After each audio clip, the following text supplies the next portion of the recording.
सुप्रभात। माया की शरण,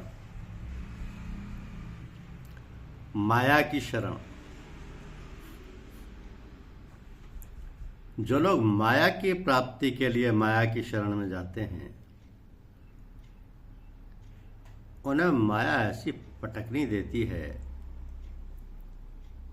कि वे कहीं के नहीं रहते। परंतु तो साधुजन माया के शरण में अपनी दौलत की रक्षा के उद्देश्य से जाते हैं, माया उनकी मां की तरह रक्षा करती है।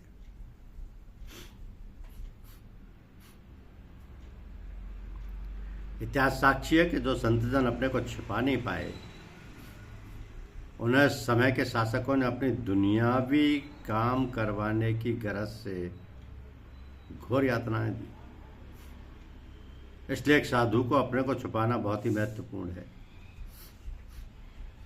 एक महात्मा जी ने अपने एक शिष्य को एक अन्य महात्मा के पास किसी काम से भेजा। जब वो शिष्य उनके मकान पर पहुंचे तो मालूम हुआ कि वह महात्मा जी पड़ोस के बाजार में सब्जी खरीदने गए। आते होंगे, उन्होंने सोचा कि यहाँ खड़े रहने से भी क्या फायदा, चलो सब्जी मंडी में ही उनके दर्शन कर लें। जब वो सब्जी मंडी में पहुंचे तो क्या देखते हैं कि उनकी सब्जी बेचने वाले से एक ढेले के पीछे खूब जोर से तू मैं हो रही है। ऐसा लग रहा था कि अब मारपीट पर नौबत आ जाएगी। थोड़ी देर बाद जब मामला शांत हुआ तो महात्मा जी अपने घर के लिए चल पड़े। ये सज्जन भी चुपचाप उनके पीछे पीछे उनके घर में प्रवेश कर गए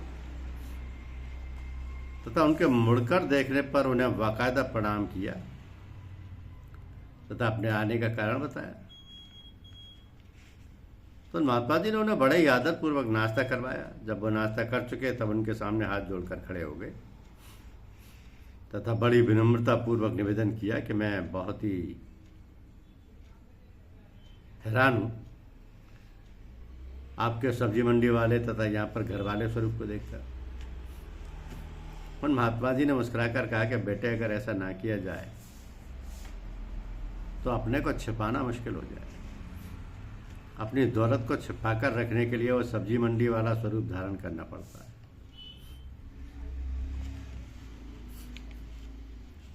रूप धारण करना पड़ता है।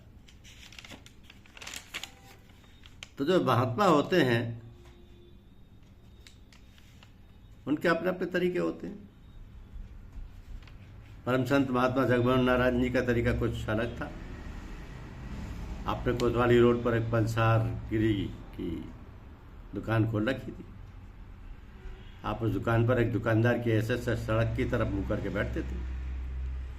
आपके सामने हल्दी, मिर्ची, धनिया बिक्री हेतु ढेर लगे रहते थे, परंतु पीठ के पीछे आध्यात्मिक सेवा चला करती थी। अक्सर लोग आते तथा चुपचाप उनकी पीठ के पीछे बैठ जाया करते थे तथा घंटों पूजा किया करते थे। ठाकुर कप्तान सिंह जी की दुकान आपकी दुकान से 2-3 दुकान छोड़कर थी। वे भी अपनी बिसात खाने की दुकान को यूं ही भगवान के भरोसे खुला छोड़कर सत्संग लाभ हेतु घंटों यहाँ बैठे रहते थे। इस प्रकार से हमारी परंपरा के संतों ने अपने आध्यात्मिक दौलत की रक्षा के लिए माया की शरण ग्रहण की। धन्यवाद।